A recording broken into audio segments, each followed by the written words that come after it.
নমস্কার, শুনছেন কথাশিল্পী শরৎচন্দ্র চট্টোপাধ্যায়ের শেষ প্রশ্ন। আজ উপন্যাসের তৃতীয় পর্ব। গল্প পাঠ ভালো লাগলে চ্যানেলটাকে সাবস্ক্রাইব করতে ভুলবেন না, আর শেষে অবশ্যই একটা লাইক দিয়ে যাবেন।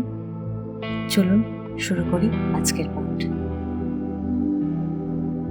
আশ্চর্যই বটে, এছাড়া মনের কথা ব্যক্ত করিবার আর শব্দ ছিল কি? বস্তুত উহারা চলিয়া গেল যেন এক অত্যাশ্চর্য নাটকের মধ্য অঙ্কে যবনিকা টানিয়া দিয়া। পর্দার ওপিঠে না জানি কত বিস্ময়ের ব্যাপারই অগোচরে রহিল।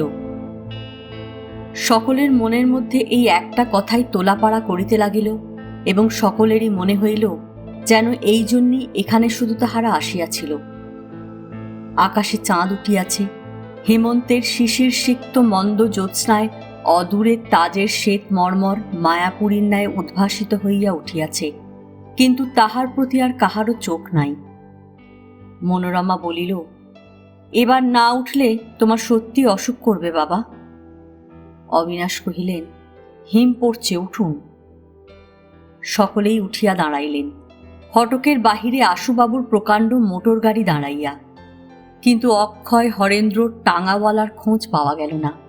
সে বোধহয় ইতিমধ্যে বেশি ভাড়ার সওয়ারি পাইয়া অদৃশ্য হইয়াছিল। অতএব কোনো মতে ঠেসাঠেসি করিয়া সকলকে মোটরেই উঠিতে হইল। কিছুক্ষণ পর্যন্ত সকলেই চুপ করিয়াছিলেন। কথা কহিলেন প্রথমে অবিনাশ। কহিলেন, শিবনাথ মিছে কথা বলেছিল। কমল কিছুতেই একজন সামান্য দাসীর মেয়ে হতে পারে না, অসম্ভব। এই বলিয়া তিনি মনোরমার মুখের দিকে চাহিলেন। মনোরমার মনের মধ্যেও ঠিক এই প্রশ্নই জাগিতেছিল, কিন্তু সে নির্বাক হইয়া রহিল। অক্ষয় কহিল, মিছে কথা বলবার হেতু? নিজের স্ত্রীর সম্বন্ধে এ তো গৌরবের পরিচয় নয় অবিনাশবাবু। অবিনাশ বলিলেন, সেই কথাই তো ভাবছি। অক্ষয় বলিলেন, আপনারা আশ্চর্য হয়ে গেছেন, আমি কিন্তু হইনি। এ সমস্তই শিবনাথের প্রতিধ্বনি। তার কথার মধ্যে ব্রেভার্ডো আছে প্রচুর, কিন্তু বস্তু নেই। আসল নকল বুঝতে পারি, অত সহজে আমাকে ঠকানো যায় না। হরেন্দ্র বলিয়া উঠিল, বাপরে, আপনাকেই ঠকানো? একেবারে মনোপলিতে হস্তক্ষেপ। অক্ষয় তাহার প্রতি একটা ক্রুদ্ধ কটাক্ষ নিক্ষিপ্ত করিয়া কহিলেন, আমি জোর করে বলতে পারি, এর ভদ্রঘরের কালচার সিকি পয়সার নেই। মেয়েদের মুখ থেকে এ সমস্ত শুধু ইমমরাল নয়, অশ্লীল। অবিনাশ প্রতিবাদ করিয়া বলিলেন, তাঁর সব কথা মেয়েদের মুখ থেকে ঠিক শোভন না হতে পারে, কিন্তু তাকে অশ্লীল বলা যায় না অক্ষয়। অক্ষয় কঠিন হইয়া বলিলেন, ও দুই এক অবিনাশবাবু। দেখলেন না, বিবাহ জিনিসটা এর কাছে তামাশার ব্যাপার। যখন সবাই এসে বললে এ বিবাহই নয়, ফাঁকি, উনি শুধু হেসে বললেন, তাই নাকি? Absolute indifference. নোটিস করেননি? এ কি কখনো ভদ্রকন্যার সাজে, না সম্ভবপর? কথাটা অক্ষয়ের সত্য, তাই সবাই মৌন হইয়া রহিলেন। আশুবাবু এতক্ষণ পর্যন্ত কিছুই বলেন নাই। সবই তাহার কানে যাইতেছিল, কিন্তু নিজের খেয়ালেই ছিলেন। হঠাৎ এই স্তব্ধতায় তাহার ধ্যান ভাঙিল। ধীরে ধীরে বলিলেন, বিবাহটা নয়, এর ফর্মটার প্রতি বোধহয় কমলের তেমন আস্থা নেই।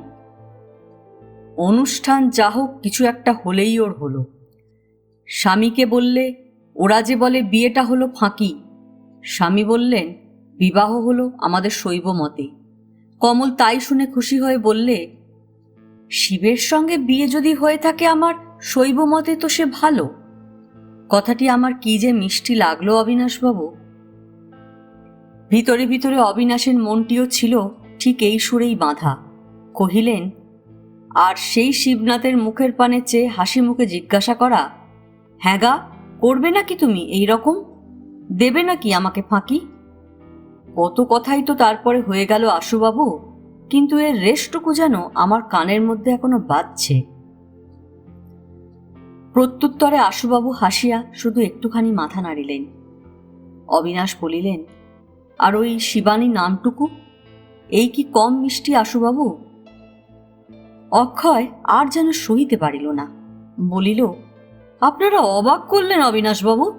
তাঁদের যা কিছু সমস্তই মিষ্টি মধুর, এমনকি শিবনাথের নিজের নামের সঙ্গে একটা নিযোগ করাতেও মধু ঝরে পড়ল। হরেন্দ্র কহিল, শুধু নিযোগ করাতেই হয় না অক্ষয়বাবু, আপনার স্ত্রীকে অক্ষয়নী বলে ডাকলেই কি মধু ঝরবে? তাহার কথা শুনিয়া সকলেই হাসিয়া উঠিলেন, এমনকি মনোরমাও পথের একধারে মুখ ফিরাইয়া হাসি গোপন করিল। অক্ষয় ক্রোধে ক্ষিপ্ত হইয়া উঠিলেন, গর্জন করিয়া কহিলেন, হরেনবাবু, don't you go too far? কোনো ভদ্রমহিলার সঙ্গে এ সকল স্ত্রীলোকের ইঙ্গিতে তুলনা করাকেও আমি অত্যন্ত অপমানকর মনে করি, আপনাকে স্পষ্ট জানিয়ে দিলাম। হরেন্দ্র চুপ করিয়া রহিল। তর্ক করাও তাহার স্বভাব নয়, নিজের কথা যুক্তি দিয়া সপ্রমাণ করাও তাহার অভ্যাস নয়। মাঝে হইতে হঠাৎ কিছু একটা বলিয়াই এমনি নীরব হইয়া থাকে যে সহস্র খোঁচাখুঁচিতেও মুখ দিয়া তাহার কথা বাহির করা যায় না। হইলও তাই। অক্ষয় বাকি পথটা শিবানীকে ছাড়িয়া হরেন্দ্রকে লইয়া পড়িলেন। সে যে ভদ্রমহিলাকে ভদ্রতাহীন কদর্য পরিহাস করিয়াছে এবং শিবনাথের শৈবমতে বিবাহ করা স্ত্রীর বাক্যে ও ব্যবহারে যে আভিজাত্যের বাষ্পও নাই, বরঞ্চ শিক্ষা ও সংস্কার জঘন্য হীনতারই পরিচায়ক, ইহাই অত্যন্ত রূঢ়তার সহিত বারংবার প্রতিপন্ন করিতে করিতে গাড়ি আশুবাবুর দরজায় আসিয়া থামিল। অবিনাশ ও অন্যান্য সকলে নামিয়া গেলে হরেন্দ্র অক্ষয়কে পৌঁছাইয়া দিতে গাড়ি চলিয়া গেল। আশুবাবু উদ্বিগ্ন হইয়া কহিলেন, গাড়ির মধ্যে এরা মারামারি না করেন? অবিনাশ বলিলেন, না, সে ভয় নেই, এ প্রতিদিনের ব্যাপার, কিন্তু তাতে ওদের বন্ধুত্ব ক্ষুণ্ণ হয় না। ঘরের মধ্যে চা খাইতে বসিয়া আশুবাবু আস্তে আস্তে বলিলেন, অক্ষয়বাবুর প্রকৃতিটা বড় কঠিন। ইহার চেয়ে কঠিন কথা তাহার মুখে আসিত না। সহসা মেয়ের প্রতি চাহিয়া জিজ্ঞাসা করিলেন, আচ্ছা মণি, কমলের সম্বন্ধে তোমার পূর্বের ধারণা কি আজ বদলায়নি? কিসের ধারণা বাবা? এই যেমন। কিন্তু আমার ধারণা নিয়ে তোমার কি হবে বাবা? পিতা দ্বিরুক্তি করিলেন না। তিনি জানিতেন এই মেয়েটির বিরুদ্ধে মনোরমার চিত্ত অতিশয় বিমুখ, ইহা তাহাকে পীড়া দিত। কিন্তু এ লইয়া নূতন করিয়া আলোচনা করিতে যাওয়া যেমন অপ্রীতিকর তেমনি নিষ্ফল। অকস্মাৎ অবিনাশ বলিয়া উঠিলেন, কিন্তু একটা বিষয়ে আপনারা বোধহয় তেমন কান দেননি। সে শিবনাথের শেষ কথাটা। কমলের সবটুকুই যদি অপরের প্রতিধ্বনি মাত্রই হতো, এ কথা শিবনাথের বলার প্রয়োজন হতো না যে সে যেন আপনাকে শ্রদ্ধা করতে শেখে। এই বলিয়া সে নিজেও গভীর শ্রদ্ধাভরে আশুবাবুর মুখের প্রতি দৃষ্টিপাত করিয়া কহিল, বাস্তবিক বলতে কি, আপনার মতো ভক্তির পাত্রই বা সংসারে কজন আছে? এতটুকু সামান্য পরিচয়ই যে শিবনাথ এত বড় সত্যটা হৃদয়ঙ্গম করতে পেরেছে, কেবল এরই জন্য আমি তার বহু অপরাধ ক্ষমা করতে পারি আশুবাবু। শুনিয়া আশুবাবু ব্যস্ত হইয়া উঠিলেন। তাহার বিপুল কলেবল লজ্জায় যেন সংকুচিত হইয়া উঠিল। মনোরমা কৃতজ্ঞতায় দুই চক্ষু পূর্ণ করিয়া বক্তার মুখের প্রতি মুখ তুলিয়া বলিল, অবিনাশবাবু, এইখানে তাঁর সঙ্গে তার স্ত্রীর সত্যকার প্রভেদ। আজ জানি সেদিন কাপড় এবং সাবান চাওয়ার ছলে এই মেয়েটি আমাকে শুধু উপহাস করেই গিয়েছিল। তার সেদিনকার অভিনয় আমি বুঝতে পারিনি। কিন্তু সমস্ত ছলাকলা, সমস্ত বিদ্রুপই ব্যর্থ বাবা, তোমাকে যদি না সে আজ সকলের বড় বলে চিনতে পেরে থাকে। আশুবাবু ব্যাকুল হইয়া উঠিলেন, কি যে তোরা সব বলিস মা? অবিনাশ কহিলেন, অতিশয়োক্তি এর মধ্যে কোথাও নেই আশুবাবু। যাবার সময় শিবনাথ এই কথাই তার স্ত্রীকে বলবার চেষ্টা করেছিল। আজ কথা সে কয়নি, কিন্তু তার ওই একটি কথাতেই আমার মনে হয়েছে ওদের পরস্পরের মধ্যে এখানেই মস্ত মতভেদ আছে। আশুবাবু বলিলেন, সে যদি থাকে তো শিবনাথেরই দোষ, কমলের নয়। মনোরমা হঠাৎ বলিয়া উঠিল, তুমি কি চোখে যে তাকে দেখেছ সে তুমিই জানো বাবা, কিন্তু তোমার মতো মানুষকে যে শ্রদ্ধা করতে পারে না, তাকে কি কখনো ক্ষমা করা যায়? আশুবাবু কন্যার মুখের দিকে চাহিয়া বলিলেন, কেন মা, আমাকে অশ্রদ্ধা করার ভাব তো তার একটা আচরণেও প্রকাশ পায়নি। কিন্তু শ্রদ্ধাও তো প্রকাশ পায়নি। আশুবাবু কহিলেন, পাবার কথাও নয় মণি, বরঞ্চ পেলেই তার মিথ্যাচার হতো। আমার মধ্যে যে বস্তুটাকে তোমরা শক্তির প্রাচুর্য মনে করে বিস্ময়ে মুগ্ধ হও, ওর কাছে সেটা নিছক শক্তির অভাব। দুর্বল মানুষকে স্নেহের প্রশ্রয় ভালোবাসা যায়, এই কথাই আমাকে সে বলেছে। কিন্তু আমার যে মূল্য তার কাছে নেই, জবরদস্তি তাই দিতে গিয়ে সে তোমাকেও খেলো করেনি, নিজেকেও অপমান করেনি। এই তো ঠিক, এতে ব্যথা পাওয়ার তো কিছুই নেই মণি। এতক্ষণ পর্যন্ত অজিত অন্যমনস্কের ন্যায় ছিল। এই কথায় সে চাহিয়া দেখিল। সে কিছুই জানিত না, জানিয়া লইবার অবকাশও হয় নাই। সমস্ত ব্যাপারটাই তাহার কাছে ঝাপসা। এখন আশুবাবু যাহা বলিলেন তাহাতেও পরিষ্কার কিছুই হইল না, তবুও মন যেন তাহার জাগিয়া উঠিল। মনোরমা নীরব হইয়া রহিল। কিন্তু অবিনাশবাবু উত্তেজনার সহিত জিজ্ঞাসা করিলেন, তাহলে স্বার্থত্যাগের মূল্য নেই বলুন? আশুবাবু হাসিলেন, বলিলেন, প্রশ্নটা ঠিক অধ্যাপকের মতো হলো না। যাই হোক, না, তার কাছে নেই। তাহলে আত্মসংযমেরও দাম নেই? তার কাছে নেই। সংযম যেখানে অর্থহীন, সে শুধু নিষ্ফল আত্মপীড়ন। আর তাই নিয়ে নিজেকে বড় মনে করা কেবল আপনাকে ঠকানো নয়, পৃথিবীকে ঠকানো। তার মুখ থেকে শুনে মনে হলো কমল এই কথাটাই কেবল বলতে চায়। এই বলিয়া তিনি ক্ষণকাল মৌন থাকিয়া কহিলেন, কি জানি সে কোথা থেকে এ ধারণা পেলে, কিন্তু হঠাৎ শুনলে ভারী বিস্ময় লাগে। মনোরমা বলিয়া উঠিল, বিস্ময় লাগে? সর্বশরীরে জ্বালা ধরে না? বাবা, কখনো কোনো কথাই কি তুমি জোর করে বলতে পারবে না? যে যা বলবে তাতেই হ্যাঁ দেবে? আশুবাবু বলিলেন, হ্যাঁ তো দিইনি মা, কিন্তু বিরাগ বিদ্বেষ নিয়ে বিচার করতে গেলে কেবল এক পক্ষই ঠকে না, অন্য পক্ষও ঠকে। যেসব কথা তার মুখে আমরা গুঁজে দিতে চাই, ঠিক সেই কথাই কমল বলেনি। সে যা বললে তার মোট কথাটা বোধহয় এই যে, সুদীর্ঘ সংস্কারে যে তত্ত্বকে আমরা রক্তের মধ্যে দিয়ে সত্য বলে পেয়েছি, সে শুধু প্রশ্নের একটা দিক, অপর দিকও আছে। কেবল চোখ বুজে মাথা নাড়লেই হবে কেন মণি? মনোরমা বলিল, বাবা, ভারতবর্ষে এতকাল ধরে কি সেদিকটা দেখাবার লোক ছিল না? তাহার পিতা একটুখানি হাসিয়া কহিলেন, এ অত্যন্ত রাগের কথা মা, নইলে এ তুমি নিজেই ভালো করে জানো যে শুধু কেবল আমাদের দেশেই নয়, কোনো দেশেই মানুষের পূর্বগামীরা শেষ প্রশ্নের জবাব দিয়ে গেছেন এমন হতেই পারে না। তাহলে সৃষ্টি থেমে যেত, এর চলার আর কোনো অর্থ থাকত না। হঠাৎ তাহার চোখে পড়িল অজিত এক দৃষ্টে চাহিয়া আছে। বলিলেন, তুমি বোধ করি কিছুই বুঝতে পারছ না, না?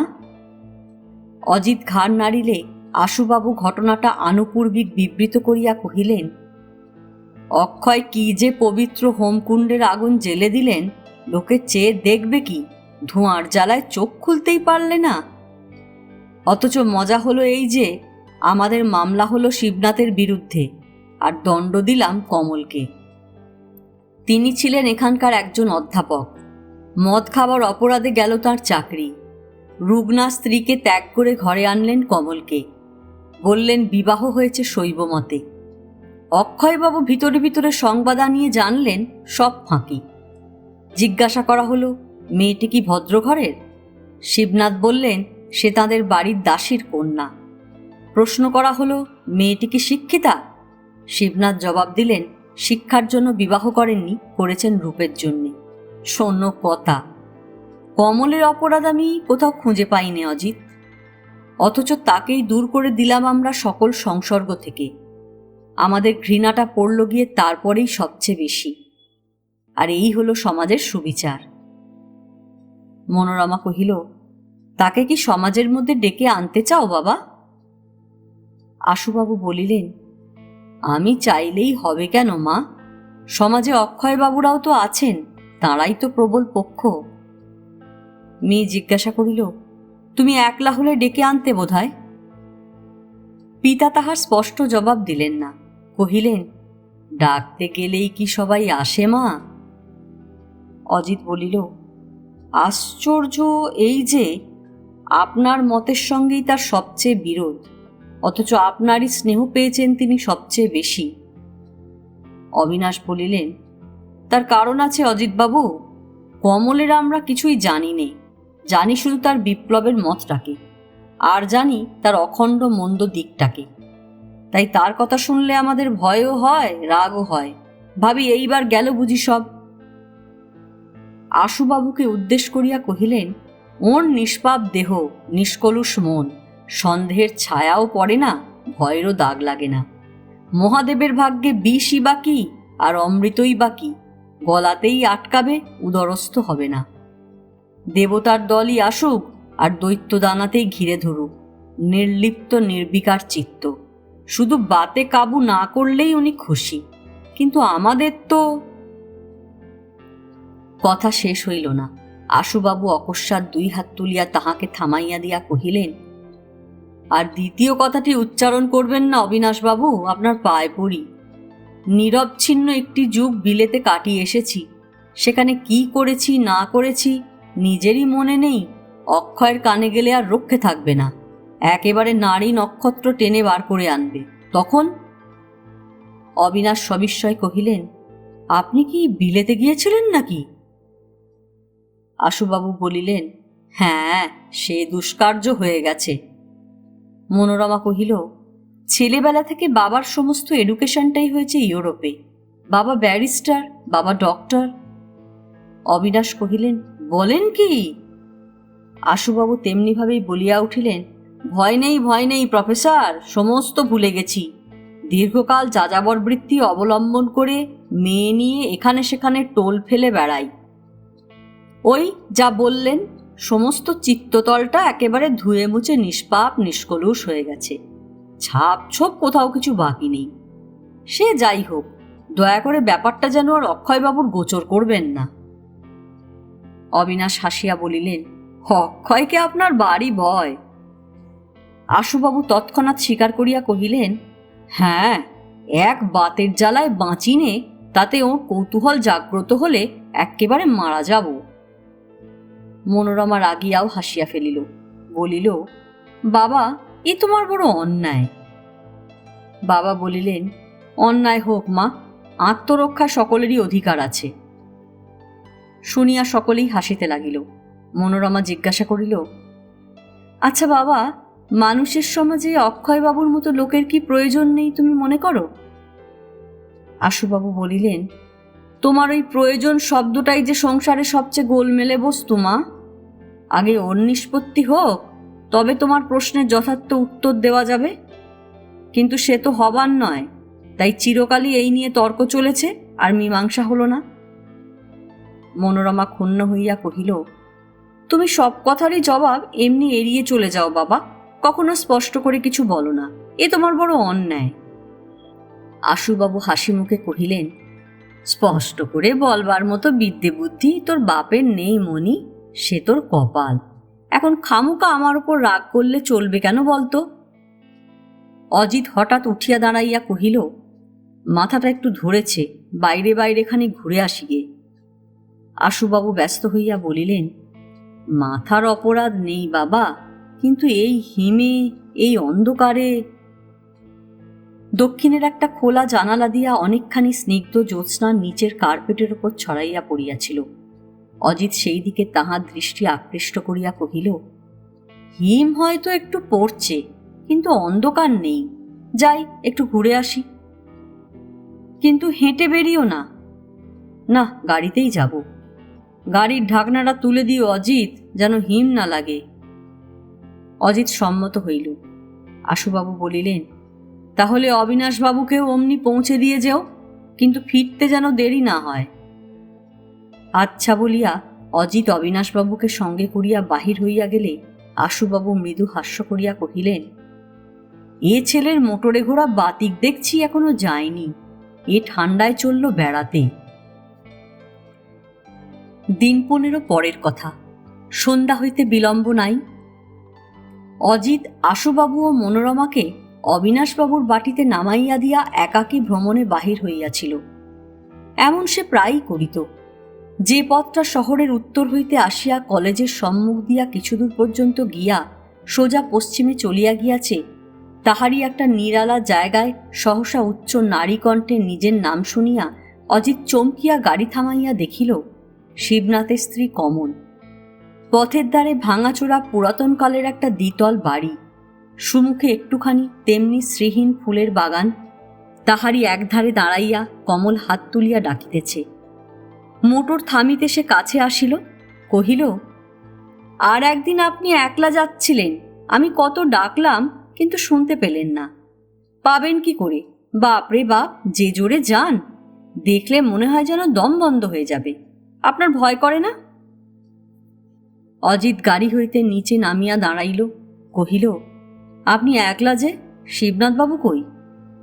কমল বলিল, তিনি বাড়ি নেই, কিন্তু আপনি বা একাকী বেরিয়েছেন কেন? সেদিনও দেখেছিলাম সঙ্গে কেউ ছিল না। অজিত কহিল, না, এ কয়দিন আশুবাবুর শরীর ভালো ছিল না, তাই তাঁরা কেউ বার হননি। আজ তাদের অবিনাশবাবুর ওখানে নামিয়ে দিয়ে আমি বেড়াতে বেরিয়েছি। সন্ধেবেলা কিছুতেই আমি ঘরে থাকতে পারি নে। কমল কহিল, আমিও না, কিন্তু পারি নে বললেই তো হয় না, গরিবদের অনেক কিছু সংসারে পারতে হয়। এই বলিয়া সে অজিতের মুখের পানে চাহিয়া হঠাৎ বলিয়া উঠিল, নেবেন আমাকে সঙ্গে করে, একটুখানি ঘুরে আসব? অজিত মুশকিলে পড়িল। সঙ্গে আজ সোফার পর্যন্ত ছিল না।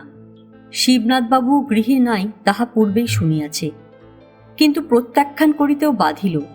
একটুখানি দ্বিধা করিয়া কহিল, এখানে আপনার সঙ্গী সাথী বুঝি কেউ নেই? কমল কহিল, শোনো কথা, সঙ্গী সাথী পাবো কোথায়? দেখুন না চেয়ে একবার পল্লীর দশা। শহরের বাইরে বললেই হয়, সাহাগঞ্জ না কি নাম, কোথাও কাছাকাছি বোধ করি একটা চামড়ার কারখানা আছে। আমার প্রতিবেশী তো শুধু মুচিরা, কারখানায় যায় আসে, মদ খায়, সারা রাত হল্লা করে। এই তো আমার পাড়া। অজিত জিজ্ঞাসা করিল, এদিকে ভদ্রলোক বুঝি নেই? কমল বলিল, বোধহয় না, আর থাকলেই বা কি, আমাকে তারা বাড়িতে যেতে দেবে কেন? তাহলে তো মাঝে মাঝে যখন বড্ড একলা মনে হয় তখন আপনাদের ওখানেও যেতে পারতাম। বলিতে বলিতে সে গাড়ির খোলা দরজা দিয়া নিজেই ভিতরে গিয়া বসিল। কহিল, আসুন, আমি অনেক দিন মোটরে চড়িনি, আজ কিন্তু আমাকে অনেক দূর পর্যন্ত বেরিয়ে আনতে হবে। কি করা উচিত অজিত ভাবিয়া পাইল না। সংকোচের সহিত কহিল, বেশি দূরে গেলে রাত্রি হয়ে যেতে পারে। শিবনাথবাবু বাড়ি ফিরে আপনাকে দেখতে না পেলে হয়তো কিছু মনে করবেন। কমল বলিল, না, মনে করবার কিছু নেই। অজিত কহিল, তাহলে ড্রাইভারের পাশে না বসে ভিতরে বসুন না। কমল বলিল, ড্রাইভার তো আপনি নিজে, কাছে না বসলে গল্প করব কি করে? অত দূরে পিছনে বসে বুঝি মুখ বুজে যাওয়া যায়? আপনি উঠুন, আর দেরি করবেন না। অজিত উঠিয়া বসিয়া গাড়ি ছাড়িয়া দিল। পথ সুন্দর এবং নির্জন, কদাচিৎ এক আধজনের দেখা পাওয়া যায়, এই মাত্র। গাড়ির দ্রুত বেগ ক্রমশ দ্রুততর হইয়া উঠিল। কমল কহিল, আপনি জোরে গাড়ি চালাতেই ভালোবাসেন না? অজিত বলিল, হ্যাঁ। ভয় করে না? না, আমার অভ্যাস আছে। অভ্যাসই সব? এই বলিয়া কমল এক মুহূর্ত মৌন থাকিয়া কহিল, কিন্তু আমার তো অভ্যাস নেই, তবু এই আমার ভালো লাগছে, বোধহয় স্বভাব না? অজিত কহিল, তা হতে পারে। কমল কহিল, নিশ্চয়, অথচ এর বিপদ আছে, যারা চড়ে তাদেরও, আর যারা চাপা পড়ে তাদেরও না? অজিত কহিল, না, চাপা পড়বে কেন?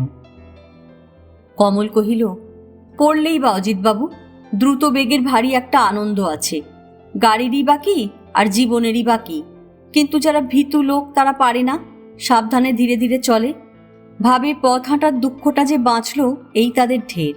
পথটাকে ফাঁকি দিয়েই তারা খুশি, নিজেদের ফাঁকিটা টেরও পায় না। ঠিক না অজিতবাবু? কথাটা অজিত বুঝিতে পারিল না, বলিল, এর মানে?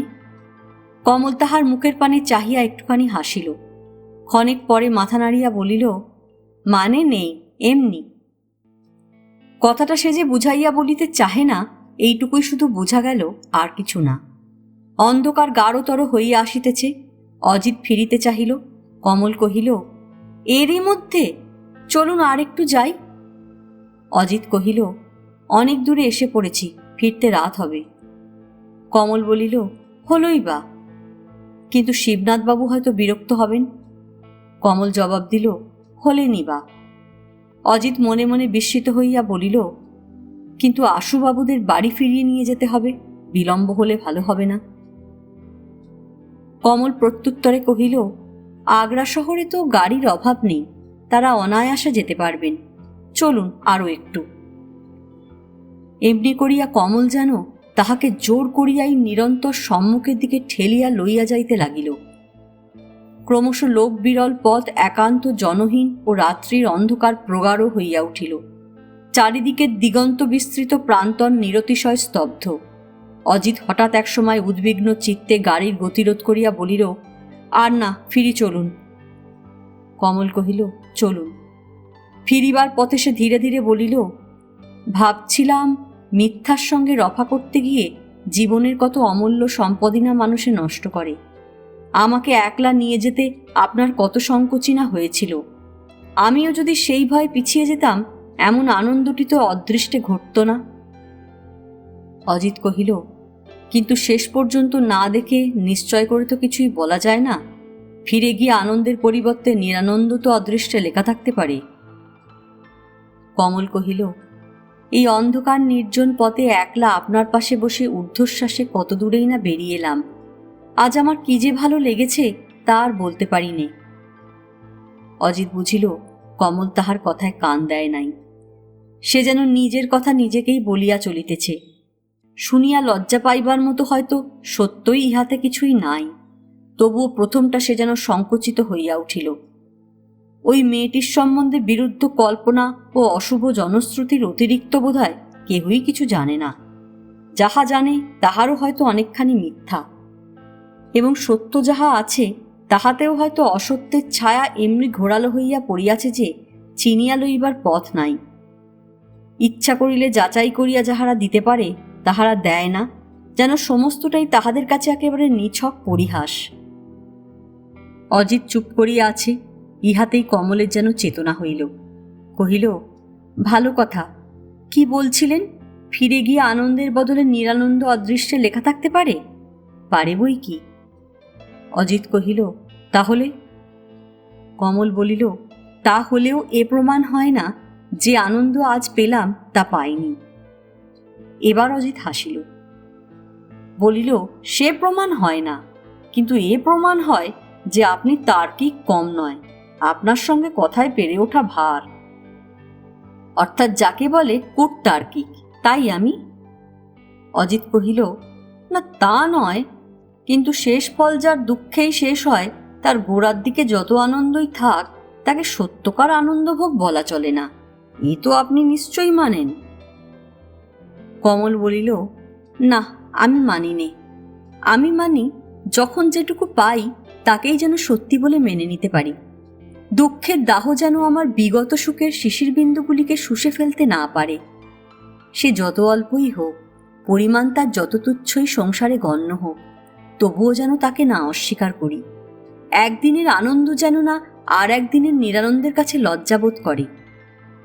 এই বলিয়া সে ক্ষণকাল স্তব্ধ থাকিয়া কহিল, এ জীবনে সুখ দুঃখের কোনোটাই সত্যি নয় অজিতবাবু।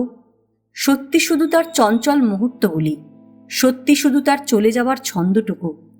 বুদ্ধি এবং হৃদয় দিয়ে একে পাওয়াই তো সত্যিকারের পাওয়া, এই কি ঠিক নয়? এ প্রশ্নের উত্তর অজিত দিতে পারিল না, কিন্তু তাহার মনে হইল অন্ধকারেও অপরের দুই চক্ষু একান্ত আগ্রহে তাহার প্রতি চাহিয়া আছে। সে যেন নিশ্চিত কিছু একটা শুনিতে চায়। কই, জবাব দিলেন না? আপনার কথাগুলো বেশ স্পষ্ট বুঝতে পারলাম না। পারলেন না? না। একটা চাপা নিঃশ্বাস পড়িল। তাহার পরে কমল ধীরে ধীরে বলিল, তার মানে স্পষ্ট বোঝবার এখনো আপনার সময় আসেনি।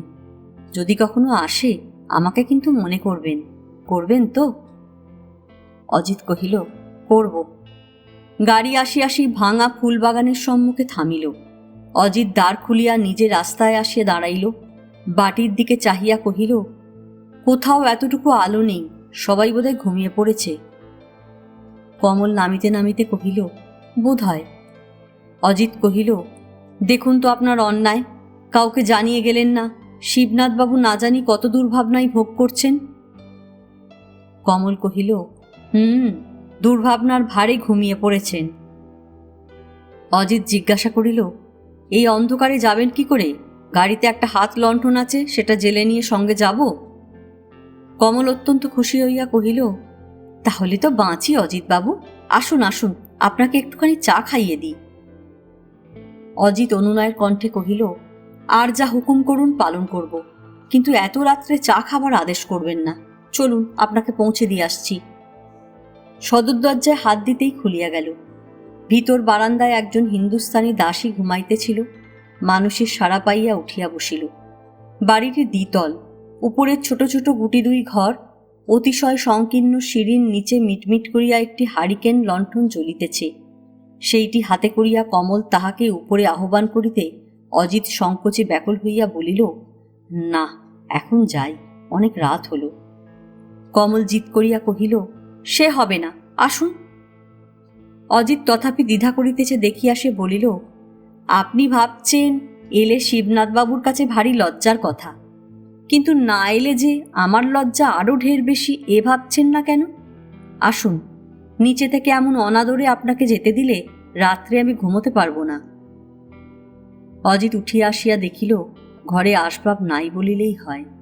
একখানি অল্প মূল্যের আরাম কেদারা, একটি ছোট টেবিল, একটি টুল, গোটা তিনেক তোরঙ্গ, একধারে একখানি পুরানো লোহার খাটের ওপর বিছানা বালিশ গাদা করিয়া রাখা, যেন সাধারণত তাহাদের প্রয়োজন নাই এমনি করিয়া একটা লক্ষ্মী ছাড়া ভাব। ঘর শূন্য, শিবনাথবাবু নাই। অজিত বিস্মিত হইল, কিন্তু মনে মনে ভারী একটা স্বস্তি বোধ করিয়া কহিল, কই, তিনি তো এখনো আসেননি। কমল কহিল, না। অজিত বলিল, আজ বোধহয় আমাদের ওখানে তার গান বাজনা খুব জোরেই চলছে। কি করে জানলেন? কাল পরশু দুদিন যাননি, আজ হাতে পেয়ে আশুবাবু হয়তো সমস্ত ক্ষতিপূরণ করে নিচ্ছেন। কমল প্রশ্ন করিল, রোজ যান, এ দুদিন যাননি কেন? অজিত কহিল, সে খবর আমাদের চেয়ে আপনি বেশি জানেন। সম্ভবত আপনি ছেড়ে দেননি বলেই তিনি যেতে পারেননি, নইলে স্বেচ্ছায় গড় হাজির হয়েছেন এ তো তাঁকে দেখে কিছুতেই মনে হয় না। কমল কয়েক মুহূর্ত তাহার মুখের প্রতি চাহিয়া তাকিয়া অকস্মাৎ হাসিয়া উঠিল। কহিল, কে জানে তিনি ওখানে যান গান বাজনা করতে। বাস্তবিক মানুষকে জবরদস্তি ধরে রাখা বড় অন্যায় না? অজিত বলল, নিশ্চয়। কমল কহিল, উনি ভালো লোক তাই। আচ্ছা, আপনাকে যদি কেউ ধরে রাখত, থাকতেন? অজিত বলিল, না, তাছাড়া আমাকে তো ধরে রাখবার কেউ নেই। কমল হাসি মুখে বার দুই তিন মাথা নাড়িয়া বলিল, ওই তো মুশকিল, ধরে রাখবার কে যে কোথায় লুকিয়ে থাকে জানবার জো নেই। এই যে আমি সন্ধ্যা থেকে আপনাকে ধরে রেখেছি, তা টেরও পাননি। থাক থাক, সব কথার তর্ক করেই বা হবে কি? কিন্তু কথায় কথায় দেরি হয়ে যাচ্ছে, যাই, আমি ও ঘর থেকে চা তৈরি করে আনি। আর একলাটি আমি চুপ করে বসে থাকবো, সে হবে না। হবার দরকার কি? এই বলিয়া কমল সঙ্গে করিয়া তাহাকে পাশের ঘরে আনিয়া একখানি নূতন আসন পাতিয়া দিয়া কহিল, বসুন। কিন্তু বিচিত্র এই দুনিয়ার ব্যাপার অজিতবাবু, সেদিনই আসনখানি পছন্দ করে কেনবার সময় ভেবেছিলাম একজনকে বসতে দিয়ে বলবো, কিন্তু সে তো আর একজনকে বলা যায় না অজিতবাবু। তবু আপনাকে বসতে তো দিলাম, অথচ কতটুকু সময়েরই বা ব্যবধান। ইহার অর্থ যে কি ভাবিয়া পাওয়া দায়, হয়তো অতিশয় সহজ, হয়তো ততোধিক দুরূহ। তথাপি অজিত লজ্জায় রাঙা হইয়া উঠিল, বলিতে গিয়া তাহার মুখে বাঁধিল, তবুও কহিল, তাকেই বা বসতে দেননি কেন? কমল কহিল, এই তো মানুষের মস্ত ভুল, ভাবে সবই বুঝি তাদের নিজের হাতে, কিন্তু কোথায় বসে যে কে সমস্ত হিসেব ওলটপালট করে দেয় কেউ তার সন্ধান পায় না। আপনার চায়ে কি বেশি চিনি দেব? অজিত কহিল, দিন। চিনি আর দুধের লোভেই আমি চা খাই, নইলে ওতে আমার কোনো স্পৃহা নেই। কমল কহিল, আমিও ঠিক তাই। কেন যে মানুষ এগুলো খায় আমি তো ভেবেই পাইনি, অথচ এর দেশেই আমার জন্ম। আপনার জন্মভূমি বুঝি তাহলে আসামে? শুধু আসামে নয়, একেবারে চা বাগানের মধ্যে। তবুও চায় আপনার রুচি নেই? একেবারেই না, লোকে দিলে খাই শুধু ভদ্রতার জন্য। অজিত চায়ের বাটি হাতে করিয়া চারিদিকে চাহিয়া দেখিয়া কহিল, এইটি বুঝি আপনার রান্নাঘর? কমল বলিল, হ্যাঁ। অজিত জিজ্ঞাসা করিল, আপনি নিজেই রাঁধেন বুঝি? কিন্তু কই, আজকে রাঁধবার তো সময় পাননি। কমল কহিল, না। অজিত ইতস্তত করিতে লাগিল।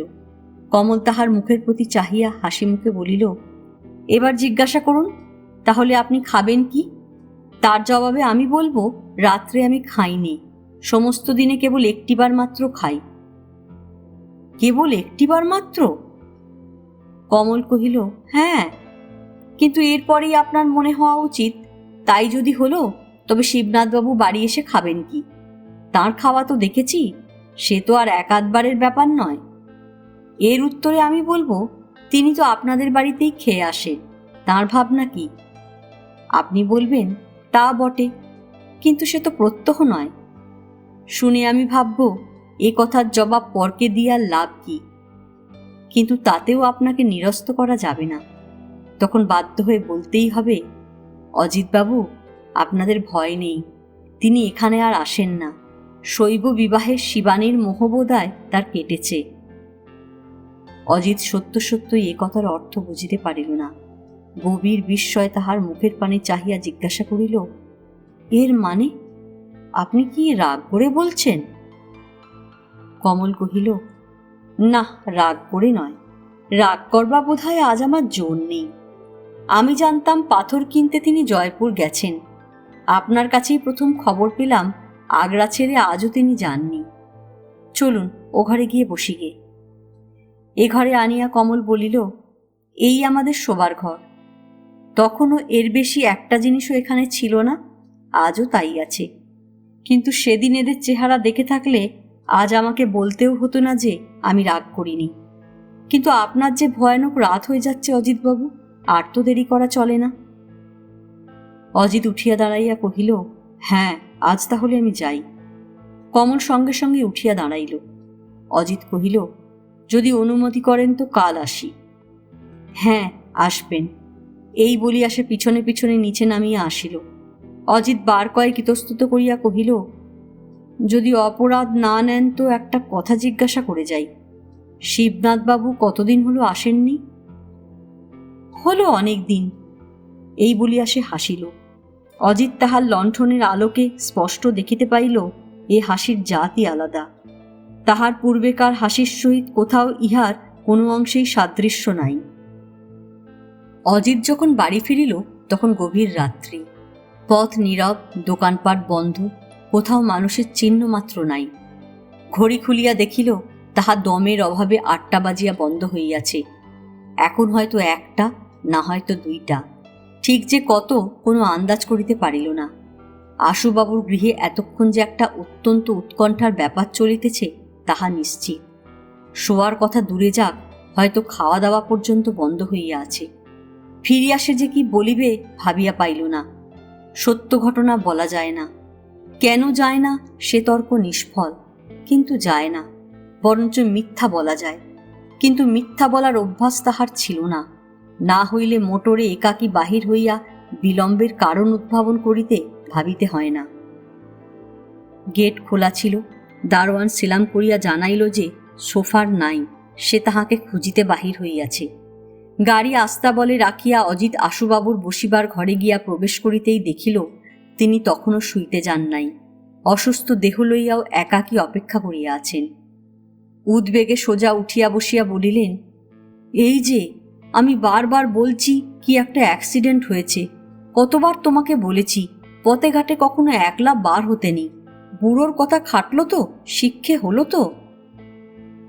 অজিত সলজ্জে একটুখানি হাসিয়া কহিল, আপনাদের এতখানি ভাবিয়ে তোলবার জন্য আমি অতিশয় দুঃখিত। দুঃখ কাল করো, ঘড়ির পানে তাকিয়ে দেখো 2টো বাজে। 2টি খেয়ে এখন শোগে, কাল শুনবো সব কথা। যদু, যদু, সে বেটাও কি গেল নাকি তোমাকে খুঁজতে? অজিত বলিল, দেখুন তো আপনাদের অন্যায়, এত বড় শহরে কোথায় সে আমাকে পথে পথে খুঁজবে? আশুবাবু বলিলেন, তুমি তো বললে অন্যায়, কিন্তু আমাদের যা হচ্ছিল তা আমরাই জানি। 11টার সময় শিবনাথের গান বাজনা বন্ধ হয়েছে, তখন থেকে মনিই বা গেল কোথায়? তাকেও তো তখন থেকে দেখছি নে। অজিত কহিল, বোধহয় শুয়েছেন। শোবে কি হে, এখনো যে তার খাওয়াও হয়নি। বলিয়াই তাহার হঠাৎ একটা কথা মনে হইতে জিজ্ঞাসা করিয়া উঠিলেন, আস্তা বলে কোচম্যানকে দেখলে? অজিত কহিল, কই না। তবেই হয়েছে। এই বলিয়া আশুবাবু দুশ্চিন্তায় আর একবার সোজা হইয়া বসিয়া কহিলেন, যা ভেবেছি তাই। গাড়িটা নিয়ে সেও দেখছি খুঁজতে বেরিয়েছে। দেখো দি কি অন্যায়, পাছে বারণ করি এই ভয় একটা কথাও বলেনি। চুপি চুপি চলে গেছে, কখন ফিরবে কে জানে। আজ রাতটা তাহলে জেগেই কাটল। আমি দেখছি গাড়িটা আছে কিনা। এই বলিয়া অজিত ঘর হইতে বাহির হইয়া গেল। আস্তা বলে গিয়া দেখিল গাড়ি মজুত এবং ঘোড়া মাঝে মাঝে পা ঠুকিয়া হৃষ্টচিত্তে ঘাস খাইতেছে। তাহার একটা দুশ্চিন্তা কাটিল। নিচের বারান্দায় উত্তর প্রান্তে কয়েকটা বিলাতি ঝাউ ও পাম গাছ বহু অযত্ন মাথায় করিয়াও কোনো মতে টিকিয়াছিল। তাহারই উপরে মনোরমার শয়নকক্ষ। তখনও আলো জ্বলিতেছে কিনা জানিবার জন্য অজিত সেই দিক দিয়া ঘুরিয়া আশুবাবুর কাছে যাইতেছিল। ঝোপের মধ্য হইতে মানুষের গলা কানে গেল, অত্যন্ত পরিচিত কণ্ঠ। কথা হইতেছিল কি একটা গানের সুর লইয়া। দোষের কিছুই নয়, তাহার জন্য ছায়াচ্ছন্ন বৃক্ষতলের প্রয়োজন ছিল না। ক্ষণকালের জন্য অজিতের 2 পা অসাড় হইয়া রহিল, কিন্তু ক্ষণকালের জন্যই। আলোচনা চলিতেই লাগিল। সে যেমন নিঃশব্দে আসিয়াছিল তেমনি নিঃশব্দে প্রস্থান করিল। উভয়ের কেহ জানিতেও পারিল না তাহাদের এই নিশীথ বিশ্রম্ভালাপের কেহ সাক্ষী রহিল। আশুবাবু ব্যগ্র হইয়া জিজ্ঞাসা করিলেন, খবর পেলে? অজিত কহিল, গাড়ি ঘোড়া আস্তা বলেই আছে, মনি বাইরে যাননি। বাঁচালে বাবা। এই বলিয়া আশুবাবু নিশ্চিন্ত পরিতৃপ্তির দীর্ঘ নিঃশ্বাস মোচন করিয়া বলিলেন, রাত অনেক হলো, সে বোধহয় ক্লান্ত হয়ে ঘরে গিয়ে ঘুমিয়ে পড়েছে। আজ আর দেখছি মেয়েটার খাওয়া হলো না। যাও বাবা, তুমি 2টি খেয়ে নিয়ে শুয়ে পড়োগে। অজিত বলিল, এত রাত্রে আমি আর খাবো না, আপনি শুতে যান। যাই, কিন্তু কিছুই খাবে না? একটু কিছু মুখে দিয়ে? না, কিছুই না, আপনি আর বিলম্ব করবেন না, শুতে যান। এই বলিয়া সেই রুগ্ন মানুষটিকে ঘরে পাঠাইয়া দিয়া অজিত নিজের ঘরে আসিয়া খোলা জানালার সম্মুখে দাঁড়াইয়া রহিল। সে নিশ্চয় জানিত সুরের আলোচনা শেষ হইলে পিতার খবর লইতে এদিকে একবার মনোরমা আসিবেই আসিবে। মনি আসিল, কিন্তু প্রায় আধ ঘণ্টা পরে। প্রথমে সে পিতার বসিবার ঘরের সম্মুখে গিয়া দেখিল ঘর অন্ধকার। যদু বোধহয় নিকটেই কোথাও সজাগ ছিল। মনিবের ডাকে সাড়া দেয় নাই বটে, কিন্তু তিনি উঠিয়া গেলে আলো নিবাইয়া দিয়াছিল। মনোরমা ক্ষণকাল ইতস্তত করিয়া মুখ ফিরাইতে দেখিতে পাইল অজিত তাহার খোলা জানালার সম্মুখে চুপ করিয়া দাঁড়াইয়া আছে। তাহারও ঘরে আলো ছিল না, কিন্তু উপরের গাড়ি বারান্দার ক্ষীণ রশ্মি রেখা তাহার জানালায় গিয়া পড়িয়াছিল। কে? আমি অজিত। বাহ, কখন এলে? বাবা বোধহয় শুতে গেছেন। এই বলিয়া সে যেন একটু চুপ করিবার চেষ্টা করিল, কিন্তু অসমাপ্ত কথার বেগ তাহাকে থামিতে দিল না। বলিতে লাগিল, দেখো তো তোমার অন্যায়। বাড়ি শুদ্ধ লোক ভেবে সারা, নিশ্চয় কিছু একটা হয়েছিল, তাই তো বাবা বারবার বারণ করেন একলা যেতে। এই সকল প্রশ্ন ও মন্তব্যের অজিত একটারও জবাব দিল না। মনোরমা কহিল, কিন্তু তিনি কখনোই ঘুমোতে পারেননি, নিশ্চয় জেগে আছেন। তাকে একটা খবর দিই গে। অজিত কহিল, দরকার নেই, তিনি আমাকে দেখে তবেই শুতে গেছেন। দেখেই শুতে গেছেন? তবে আমাকে একটা খবর দিলে না কেন? তিনি মনে করেছিলেন তুমি ঘুমিয়ে পড়েছ। ঘুমিয়ে পড়ব কি রকম? এখনো তো আমার খাওয়া হয়নি পর্যন্ত। তাহলে খেয়ে শোওগে, রাত আর নেই। তুমি খাবে না? না। এই বলিয়া অজিত জানালা হইতে সরিয়া গেল। বাহ, বেশ তো কথা। ইহার অধিক কথা তাহার মুখে ফুটিল না, কিন্তু ভিতর হইতেও আর জবাব আসিল না। বাহিরে একাকী মনোরমা স্তব্ধ হইয়া দাঁড়াইয়া রহিল। পীড়াপিড়ি করিয়া রাগ করিয়া নিজের জিদ বজায় রাখিতে তাহার জোড়া নাই। এখন কিসে যেন তাহার মুখ আঁটিয়া বন্ধ করিয়া রাখিল। অজিত রাত্রি শেষ করিয়া গৃহে ফিরিয়াছে। বাড়ি শুদ্ধ সকলের দুশ্চিন্তার অন্ত নাই। এত বড় অপরাধ করিয়াও সেই তাহাকে অপমানের একশেষ করিল, কিন্তু এতটুকু প্রতিবাদের ভাষাও তাহার মুখে আসিল না।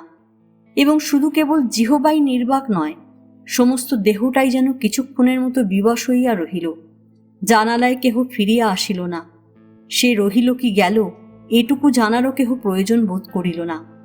গভীর নিশীতে এমনি নিঃশব্দে দাঁড়াইয়া মনোরমা বহুক্ষণ পরে ধীরে ধীরে চলিয়া গেল। সকালেই বেহারার মুখে আশুবাবু খবর পাইলেন কাল অজিত কিংবা মনোরমা কেহই আহার করে নাই। চা খাইতে বসিয়া তিনি উৎকণ্ঠার সহিত জিজ্ঞাসা করিলেন, কাল তোমার নিশ্চয়ই ভয়ানক কিছু একটা অ্যাক্সিডেন্ট ঘটেছিল না? অজিত বলিল, না। তবে নিশ্চয় তেল ফুরিয়ে গিয়েছিল? না, তেল যথেষ্ট ছিল। তবে এত দেরি হলো যে? অজিত শুধু কহিল, এমনি।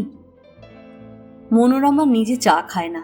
সে পিতাকে চা তৈরি করিয়া দিয়া এক বাটি চা ও খাবারের থালাটা অজিতের দিকে বাড়াইয়া দিল, কিন্তু প্রশ্নও করিল না, মুখ তুলিয়াও চাহিল না। উভয়েরই ভাবান্তর পিতা লক্ষ্য করিলেন।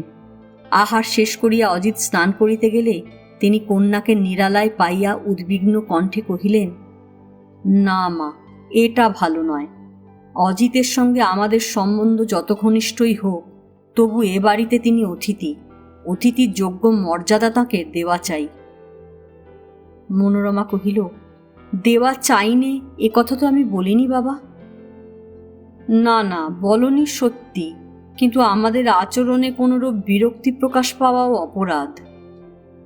মনোরমা বলিল, তা মানি, কিন্তু আমার আচরণে অপরাধ হয়েছে এ তুমি কার কাছে শুনলে? আশুবাবু এ প্রশ্নের জবাব দিতে পারিলেন না। তিনি শোনেননি কিছুই, জানেন না কিছুই, সমস্তই তাহার অনুমান মাত্র। তথাপি মন তাহার প্রসন্ন হইল না, কারণ এমন করিয়া তর্ক করা যায়, কিন্তু উৎকণ্ঠিত পিতৃচিত্তকে নিঃশঙ্ক করা যায় না। খানিক পরে তিনি ধীরে ধীরে বলিলেন, অত রাত্রে অজিত আর খেতে চাইলেন না। আমিও শুতে গেলাম। তুমি তো আগেই শুয়ে পড়েছিলে। কি জানি কোথায় হয়তো আমাদের একটা অবহেলা প্রকাশ পেয়েছে। ওর মনটা আজ তেমন ভালো নেই। মনোরমা বলিল, কেউ যদি সারা রাত পথে কাটাতে চায়, আমাদেরও কি তার জন্য ঘরের মধ্যে জেগে কাটাতে হবে? এই কি অতিথির প্রতি গৃহস্থের কর্তব্য বাবা? আশুবাবু হাসিলেন। নিজেকে ইঙ্গিত দেখাইয়া বলিলেন, গৃহস্থ মানে যদি এই বেতর রুগীটা হয় মা, তাহলে তার কর্তব্য 8টার মধ্যেই শুয়ে পড়া। নইলে ঢের বড় সম্মানিত অতিথি বাদ ব্যাধির প্রতি অসম্মান দেখানো হয়। কিন্তু সে অর্থে যদি অন্য কাউকে বোঝায় তো তার কর্তব্য নির্দেশ করবার আমি কেউ নয়। আজ অনেক দিনের একটা ঘটনা মনে পড়ল মণি। তোমার মা তখন বেঁচে। গুপ্তিপাড়ায় মাছ ধরতে গিয়ে আর ফিরতে পারলাম না। শুধু একটা রাত মাত্রই নয়, তবু একজন তাই নিয়ে গোটা 3টে রাত্রি জানালায় বসে কাটিয়ে দিলেন। তার কর্তব্য কে নির্দেশ করেছিলেন তখন জিজ্ঞাসা করা হয়নি, কিন্তু আর একদিন দেখা হলে এ কথা জেনে নিতে ভুলব না। এই বলিয়া তিনি ক্ষণকালের জন্য মুখ ফিরাইয়া কন্যার দৃষ্টিপথ হইতে নিজের চোখ দুটি আড়ালে করিয়া লইলেন। এ কাহিনী নূতন নয়। গল্পচ্ছলে এ ঘটনা বহুবার মেয়ের কাছে উল্লেখ করিয়াছেন, কিন্তু তবু আর পুরাতন হয় না। যখনই মনে পড়ে তখনই নূতন হইয়া দেখা দেয়। ঝি আসিয়া দ্বারের কাছে দাঁড়াইল। মনোরমা উঠিয়া পড়িয়া কহিল, বাবা তুমি একটু বসো, আমি রান্নার জোগাড়টা করে দিয়ে আসি। এই বলিয়া সে তাড়াতাড়ি চলিয়া গেল। আলোচনাটা যে আর বেশি দূর গড়াইবার সময় পাইল না, ইহাতে সে স্বস্তি বোধ করিল।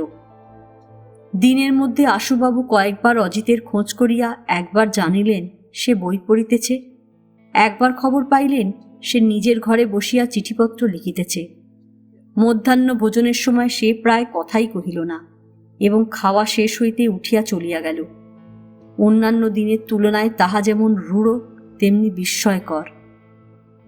আশুবাবুর ক্ষোভের পরিসীমা নাই। কহিলেন, ব্যাপার কি মণি?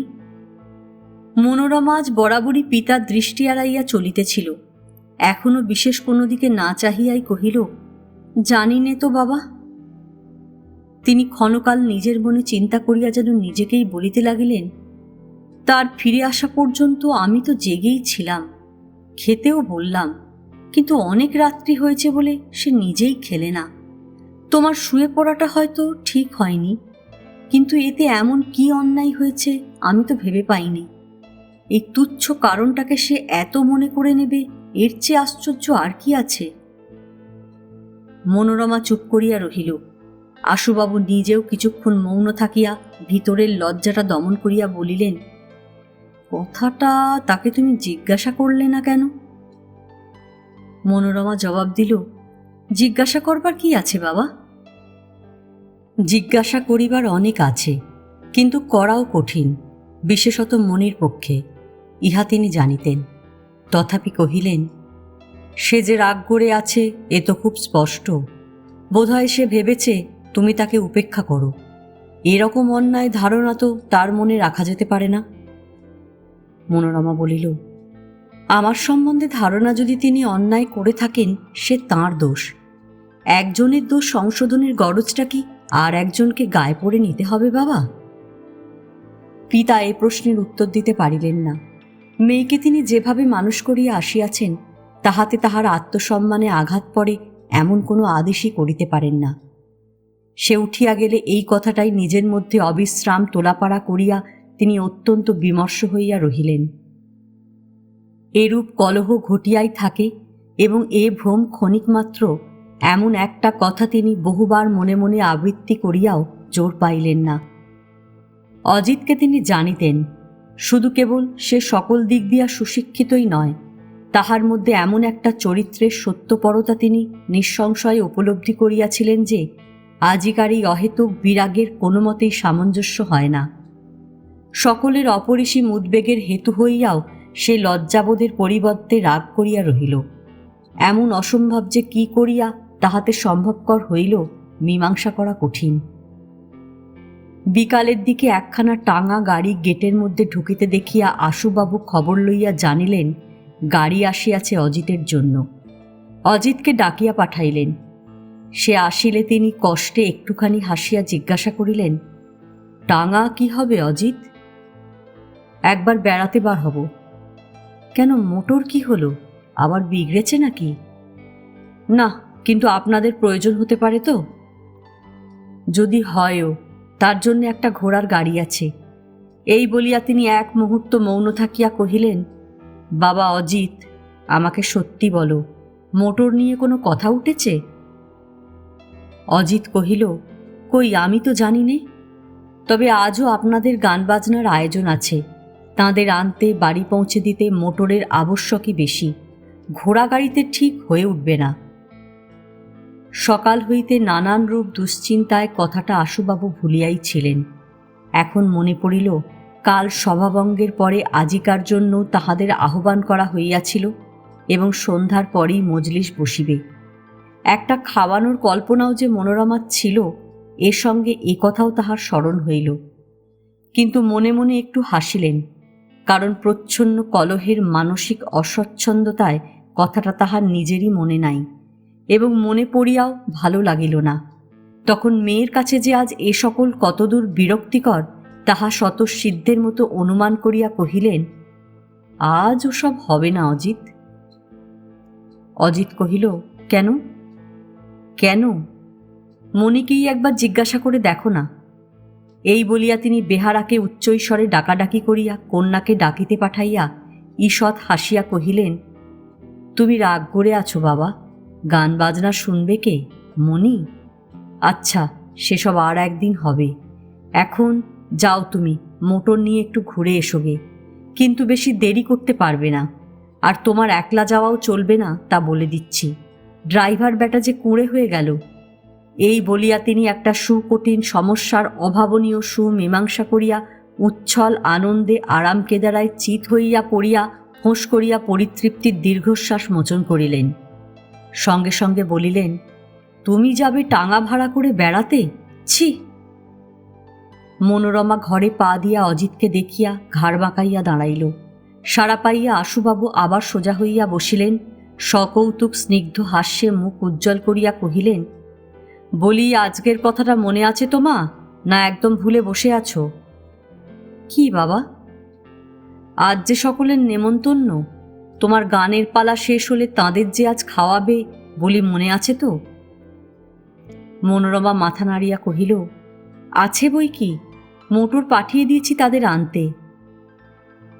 মোটর পাঠিয়েছ আনতে, কিন্তু খাওয়া দাওয়া? মণি কহিল, সমস্ত ঠিক আছে বাবা, ত্রুটি হবে না। আচ্ছা বলিয়া তিনি পুনরায় চেয়ারে হেলান দিয়া পড়িলেন। তাহার মুখের পরে কে যেন কালি লেপিয়া দিল। মনোরমা চলিয়া গেল। অজিত বাহির হইয়া যাইতেছিল। আশুবাবু তাহাকে ইঙ্গিতে নিষেধ করিয়া বহুক্ষণ নীরব হইয়া রহিলেন। পরে উঠিয়া বসিয়া কহিলেন, অজিত, মেয়ের হয়ে ক্ষমা চাইতে আমার লজ্জা করে, কিন্তু ওর মা বেঁচে নেই। তিনি থাকলে আমাকে এ কথা বলতে হতো না। অজিত চুপ করিয়া রহিল। আশুবাবু বলিলেন, ওর পরে তুমি কেন রাগ করে আছো, এ তিনি তোমার কাছ থেকে বার করে নিতেন, কিন্তু তিনি তো নেই, আমাকে কি তা বলা যায় না? তাহার কণ্ঠস্বর এমনি সকরুণ যে ক্লেশ বোধ হয়। তথাপি অজিত নির্বাক হইয়া রহিল। আশুবাবু জিজ্ঞাসা করিলেন, ওর সঙ্গে কি তোমার কোনো কথাবার্তা হয়নি? অজিত কহিল, হয়েছিল। আশুবাবু ব্যগ্র হইয়া উঠিলেন। হয়েছিল? কখন হলো? মণি হঠাৎ যে কাল ঘুমিয়ে পড়েছিল, এ কি তোমাকে সে বলেছিল? অজিত কিছুক্ষণ স্থির থাকিয়া বোধহয় কি জবাব দিবে ইহাই ভাবিয়া লইল। তারপর ধীরে ধীরে কহিল, অত রাত্রি পর্যন্ত নিরর্থক জেগে থাকা সহজও নয়, উচিতও নয়। ঘুমুলে অন্যায় হতো না, কিন্তু তিনি ঘুমননি। আপনি শুতে যাবার খানিক পরেই তাঁর সঙ্গে দেখা হয়েছিল। তারপরে আর কোনো কথা আপনাকে বলবো না, এই বলিয়া সে চলিয়া গেল। দ্বারের বাহির হইতে বলিয়া গেল, হয়তো কাল পরশু আমি এখান থেকে যেতে পারি। আশুবাবু কিছুই বুঝিলেন না, শুধু বুঝিলেন কি একটা ভয়ানক দুর্ঘটনা ঘটিয়া গেছে। অজিতকে লইয়া টাঙা বাহির হইয়া গেল, সে তিনি শুনিতে পাইলেন। মিনিট কয়েক পরে প্রচুর কোলাহল করিয়া নিমন্ত্রিতদের লইয়া মোটর ফিরিয়া আসিল। সেও তাহার কানে গেল, কিন্তু তিনি নড়িলেন না। সেইখানেই মূর্তির মতো নিশ্চল হইয়া বসিয়া রহিলেন। বৈঠক বসিলে বেহারা গিয়া সংবাদ দিল, বাবুর শরীর ভালো নয়, তিনি শুইয়া পড়িয়াছেন। সেদিন গান জমিল না, খাওয়ার উৎসাহ ম্লান হইয়া গেল। সকলেরই বারবার করিয়া মনে হইতে লাগিল, বাড়ির একজন ভ্রমণের ছলে বাহির হইয়া গেছেন, এবং আর একজন তাহার বিপুল দেহ ও প্রসন্ন স্নিগ্ধ হাস্য লইয়া সভার যে স্থানটি উজ্জ্বল করিয়া রাখিতেন, আজ সেখানটা শূন্য পড়িয়া আছে। আজ এ পর্যন্তই। উপন্যাসের 4র্থ পর্ব নিয়ে অন্যদিন আসব। গল্প পাঠ ভালো লাগলে লাইক, শেয়ার, কমেন্টস করতে ভুলবেন না। এখনও যারা আমার চ্যানেলটা সাবস্ক্রাইব করেননি, তাদের সকলের কাছে অনুরোধ রইল, প্লিজ আমার চ্যানেলটা সাবস্ক্রাইব করে নেবেন। পাশে যে বেল নোটিফিকেশনটা আছে সেটা অবশ্যই প্রেস করে দেবেন। আজকের মতন নমস্কার।